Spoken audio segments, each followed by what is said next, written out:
سردیوں میں ٹھٹرتے ہیں، گرمیوں میں جھلستے ہیں، ان کے بچوں کو سکول بھیجیں گے، ان سکولوں کو ٹھیک کریں گے، پورا ایک روڈ میپ دیں گے بلوچستان کے لوگوں کو کہ ہم ان سکولز کو کس طریقے سے ٹھیک کریں گے اور کس طریقے سے ان کو فنکشنل کریں گے. اس کے بعد پھر ہائر ایجوکیشنز پہ جائیں گے انشاءاللہ تعالی. اسی طرح جو ہیلتھ فیسلٹیز ہیں، انفراسٹرکچر موجود ہے، پور انفراسٹرکچر ہے. ڈسٹرکٹ ہیلتھ کوارٹرز کے ہاسپٹلز ہیں، ڈویژنل ہیڈ کوارٹر کے ہاسپٹلز ہیں. مجھ سے پہلے جن رفقا نے اس پہ کام کیا ہے، ہم اس کو کنٹینیو کریں گے، اچھے کام کو کنٹینیو کریں گے اور نئے جدید طریقوں سے انشاءاللہ تعالیٰ اس ہیلتھ کو پبلک پرائیویٹ پارٹنرشپ کے ساتھ اس کو ٹھیک کرنے کی کوشش کریں گے. At least divisional headquarters میں اس طرح کے ہاسپٹلز ہونے چاہیے جس طرح پاکستان پیپلز پارٹی نے سندھ میں ہیلتھ ریولوشن لے کر آئے. انشاءاللہ اس کو ہم بلوچستان میں مل کے لے کر آنے کی کوشش کریں گے اور لے کر آئیں گے. اس کے بعد جو ہماری یوتھ ہے، جناب اسپیکر، یہ یوتھ جو ہے وہ بے روزگاری کے عالم میں اپنی ڈگریاں لے کر در بدر پھر رہا ہے اور اس کا جو فرسٹریشن ہے، جو فرسٹریشن لیول ہے، وہ دن بدن بڑھتا جا رہا ہے. ہم نے اپنے یوتھ کو نہ صرف سکل کی طرف لے کے جانا ہے، ٹیکنیکل ٹریننگ سکولز بنانے ہیں، جو ایگزسٹنگ ہیں ان کو اسٹرینتھن کرنا ہے تاکہ ہم بلوچستان کے یوتھ کو دنیا میں ایکسپورٹ کر سکے. اور یہ جب یوتھ دنیا میں جا کے ایکسپورٹ ہوگی، پاکستان بھر میں آج ہماری یوتھ جو جا رہی ہے باہر کی دنیا میں، وہاں پر سب سے کم تعداد بلوچستان کے لوگوں کی ہے. ہم انشور کریں گے کہ ہم اپنی ٹیکنیکل ٹریننگ سکولز کو امپروو کریں گے اور ٹیکنیکل ٹریننگ سکولز کو امپروو کرنے کے ساتھ ساتھ جو ہماری یوتھ ہے جس میں بڑا پوٹینشل ہے، اس یوتھ کو ہم انشاءاللہ ایکسپورٹ کریں گے دنیا کے مختلف ممالک میں، تاکہ نہ وہ صرف ہمارے لیے عزت کا باعث بنے بلکہ اپنے جو ان کے چولہے ہیں، جو پیچھے فیملیز ہیں، ان کو بھی لک آفٹر کر سکے اور پاکستان کی اکانومی میں بھی ایک پازیٹو کردار ادا کر سکے. جناب اسپیکر، آپ کو پتہ ہے کہ 18th امینڈمنٹ کے بعد تمام تر ذمہ داری ہمارے اوپر عائد ہوتی ہے. ہم نے اپنا ریونیو بڑھانا ہے. کب تک ہم کشکول لیے پھریں گے؟ بلوچستان میں کون سا معدنی وسائل ہے جو موجود نہیں؟ بلوچستان کی یوتھ کے اندر پوٹینشل موجود ہے. صرف نہیں ہے تو روڈ میپ نہیں ہے. ہم نے اپنا ٹیکس نیٹ بڑھانا ہے، ہم نے اپنا ریونیو بڑھانا ہے تاکہ بلوچستان خود مختار ہو جائے، بلوچستان اکنامکلی اسٹرینتھن ہو جائے. اور مجھے یقین ہے کہ پاکستان کی جو اسٹرینتھ ہے، جو اکنامک اسٹرینتھ ہے، اس نے بلوچستان کی سرزمین سے ڈرائیو ہونا ہے اور انشاءاللہ تعالیٰ یہ ڈرائیو ہوگا. بلوچستان اپنی پیروں پہ کھڑے ہوں گے، بلوچستان کے لوگوں میں خوشحالی آئے گی اور ہم اس کے لیے دن رات محنت کریں گے. ہم ایک لمحہ بھی چین سے نہیں بیٹھیں گے. ایفرٹ کریں گے، ساری ٹیم ایفرٹ کرے گی، نئی ٹیم آئے گی، یہی دوست آئیں گے. پوٹینشل ہے اس ہال میں بیٹھے ہوئے لوگوں کا، جہاں سینئر لوگ بیٹھے ہوئے ہیں، جہاں پر ہمارے پاس 3 ایکس چیف منسٹرز بیٹھے ہوئے ہیں، ہمارے پاس باقی سینئر لوگ بیٹھے ہیں، جونیئر بیٹھے ہیں. ہم مل کے انشاءاللہ تعالی بلوچستان کی اس گورنر کی کرائسس کو، گورننس کی کرائسس کو ٹھیک کرنے کی کوشش کریں گے، محنت کریں گے. ہم سے غلطی ہو سکتی ہے جناب اسپیکر، بددیانتی اور بدنیتی نہیں ہو سکتی ہے. جناب اسپیکر، اس کے بعد جو اگلا چیلنج ہے میں سمجھتا ہوں کہ وہ کلائمیٹ چینج کا ہے. کلائمیٹ چینج جس میں جہاں دنیا میں جو کلائمیٹ چینج پاکستان جس کی وجہ سے ہٹ ہو رہا ہے، وہاں پاکستان کا کردار کوئی نہیں ہے. اور اسی طرح بلوچستان جب ہٹ ہو رہا ہے تو بلوچستان کا کوئی کردار نہیں ہے اس کلائمیٹ چینج میں.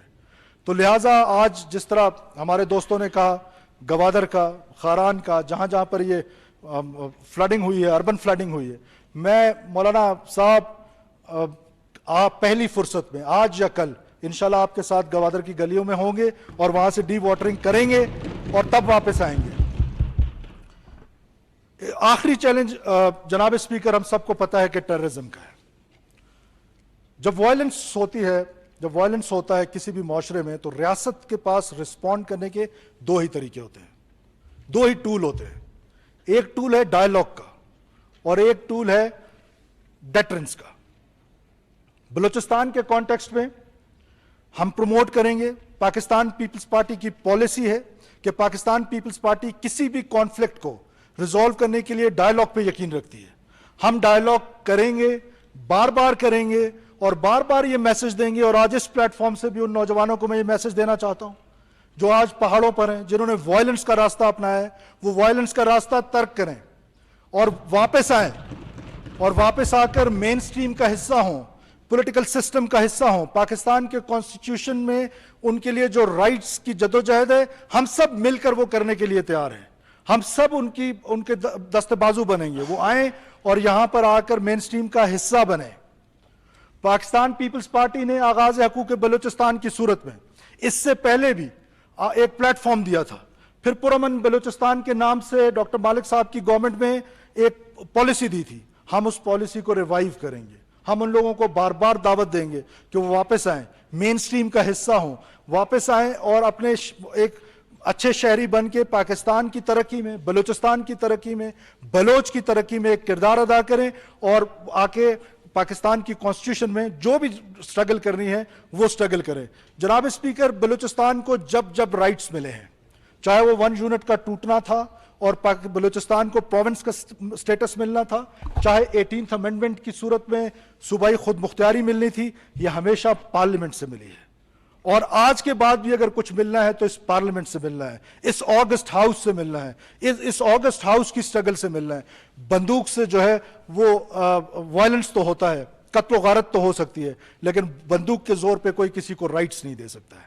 جناب اسپیکر, ہیونگ سیڈ دیٹ, لیکن اس کے باوجود کوئی اگر وائلنس کا راستہ چھوڑنے کے لیے تیار نہ ہو تو قانون کی بالادستی, writ of the state establish کرنا کانسٹیٹیوشن نے ہمیں ذمہ داری دی ہے. وہ ہماری ذمہ داری بنتی ہے کہ ہم اپنے لوگوں کو, معصوم لوگوں کی پروٹیکشن کر سکیں, معصوم لوگوں کی قتل و غارت کو روک سکیں, ہم اپنے انفراسٹرکچر کو تباہ ہونے سے روک سکیں, ہم اپنی جو آرٹریز ہیں, ہماری جو ہائی ویز ہیں, نیشنل ہائی ویز ہیں جو بلوچستان کو سارے پاکستان کے ساتھ ملاتی ہیں, ان کی پروٹیکشن ہماری ذمہ داری ہے. اس ذمہ داری کو ہم نے نبھانا ہے. اس ذمہ داری سے ہم مبرا نہیں ہو سکتے ہیں, ہم اس سے آنکھیں بند نہیں کر سکتے ہیں. ہم rate of the state establish کرنے کی ذمہ داری بلوچستان کے لوگوں نے ہم کو دی ہے, اس نمائندہ ہال نے ہم کو دی ہے. تو کیا ہم اس ذمہ داری سے مبرا ہو جائیں؟ بالکل بھی نہیں ہوں گے. جہاں جہاں وائلنس ہوگا, ہم اس وائلنس کے لیے بار بار ایک پلیٹ فارم کی میں گزارش کر رہا ہوں کہ ہم بنائیں گے, ہم موقع فراہم کریں گے ان لوگوں کے لیے جو وائلنس کا راستہ جنہوں نے اپنایا ہے, لیکن ریٹ آف دا اسٹیٹ یا قانون کی بحالی پہ کوئی کمپرومائز نہیں ہوگا. جناب اسپیکر, اس آگسٹ ہاؤس میں بیٹھے ہوئے جتنے بھی آنریبل ممبرز ہیں, every one of them is like brothers and sisters to me. یہ صرف میں وزیر اعلیٰ نہیں ہوں گا, میں سمجھتا ہوں کہ یہ تمام لوگ جو ہیں وہ بلوچستان کے وزیر اعلیٰ ہوں گے, اور ان کی عزت, احترام اور تکریم میں کسی قسم کی کوتاہی برداشت نہیں کی جائے گی, کسی قسم کی وہ برداشت نہیں کی جائے گی. اور ان سے بھی یہ ریکویسٹ ہے کہ ہم نے اس بلوچستان کو ٹھیک کرنا ہے, کوئی باہر سے آ کے ٹھیک نہیں کرے گا. اگر نوکریاں آج بک رہی تھیں, اگر نوکریاں آج بکیں گی یا کل بکیں گی, تو ذمہ دار لاہور میں بیٹھا کوئی شخص نہیں ہے, ذمہ دار میں ہوں. اور میں یقین دلاتا ہوں اس آگسٹ ہاؤس کو کہ آج کے بعد بلوچستان میں کوئی نوکری بکے گی نہیں.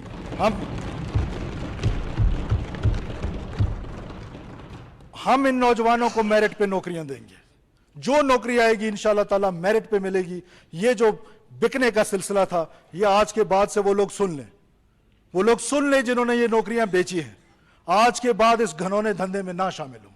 اگر اس دھندے میں شامل ہوں گے تو یہ آگسٹ ہاؤس ہر ممبر ان کا گریبان پکڑے گا, حکومت ان کا گریبان پکڑے گی, قانون ان کا گریبان پکڑے گی. ہم کسی کو میرٹ کی پامالی کرنے کی اجازت نہیں دے سکتے ہیں. جناب اسپیکر, وقت کی کمی کے باعث آخر میں ایک بار پھر اپوزیشن کے دوست, مثبت اپوزیشن کو ہم ویلکم کریں گے. ہم ہمیشہ ہی ہماری خواہش ہوگی کہ ہم اپوزیشن اور ٹریری بنچز کو ساتھ لے کے چلیں. بلوچستان اب متحمل نہیں ہو سکتا اس طرح کی سیاست کا کہ جس طرح کی سیاست میں ادب, تہذیب اور یہ ساری چیزیں ختم ہو جائیں. ہم ایک دوسرے کے ساتھ ڈس ایگری کر سکتے ہیں, ہم ایک دوسرے کے ساتھ پالیسی پہ ڈس ایگری کر سکتے ہیں, لیکن ہم ایک دوسرے کا احترام, جو ہماری روایات ہے, ایک دوسرے کا ادب, اس کا دامن کبھی ہاتھ سے جانے نہیں دیں گے. میں ٹریری بینچ سے بھی گزارش کرتا رہوں گا اور اپوزیشن کے بینچ سے بھی میری گزارش ہوگی کہ یہ روایتوں کا امین صوبہ ہے, یہ اسمبلی روایتوں کا امین اسمبلی ہے.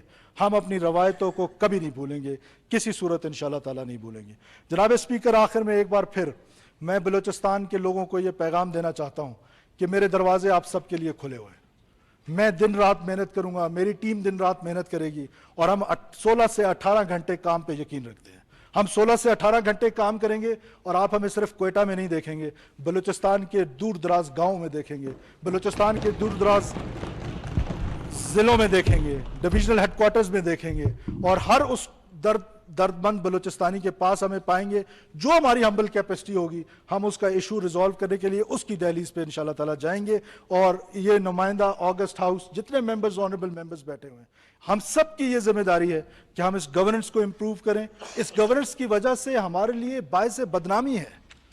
اب 18th امینڈمنٹ کے بعد ہمارے پاس کوئی لیم ایکسکیوز نہیں ہے کہ ہم کسی اور کو مورد الزام ٹھہرائیں کہ ہمارے مسائل. وفاق کے ساتھ جناب اسپیکر، وفاق کے ساتھ ہمارے مسائل ضرور ہیں، لیکن ہم وہ ہیلتھی ڈبیٹ کے ذریعے اس مسائل کو حل کرنے کی کوشش کریں گے. ہم ایک مضبوط اکائی بنیں گے اس وفاق پاکستان کی، مضبوط اکائی بن کے وفاق کے ساتھ ہمارے بجلی کے مسائل ہیں. آپ کو پتہ ہے کہ بلوچستان جو ہے وہ ایگری اکنامک، زیادہ تر اس کی جو ہے اکنامکس جو ہے وہ ساری ایگریکلچر پہ بیسڈ ہے، اور وہ بجلی کے بغیر ناممکن ہے. جب ہمیں بجلی نہیں ملے گی، 4 گھنٹے بھی بجلی نہیں ملے گی، تو کیا کرے گا ہمارا زمیندار؟ ہم نے یہ ایشوز اٹھانے ہیں. گیس کے ایشوز، آج صبح میں نواب صاحب کے ساتھ ہم لوگ ڈسکشن کر رہے تھے کہ آج اس مائنس ٹیمپریچر میں اگر ہمارے بلوچستان سے گیس نکلے گی اور ہمارا چولہا جو ہے وہ گیس کے بغیر ہوگا، ہمارا ہیٹر گیس کے بغیر ہوگا، ہم اپروپریٹ فورمز پہ بلوچستان کی وائس بنیں گے، بلوچستان کے حقوق کی وائس بنیں گے. اور مرکزی حکومت کے ساتھ اس گزارش کے ساتھ کہ یہ جو ہمارے مرکزی حکومت کے ساتھ جتنے بھی مسائل ہیں ان مسائل کو انشاءاللہ تعالیٰ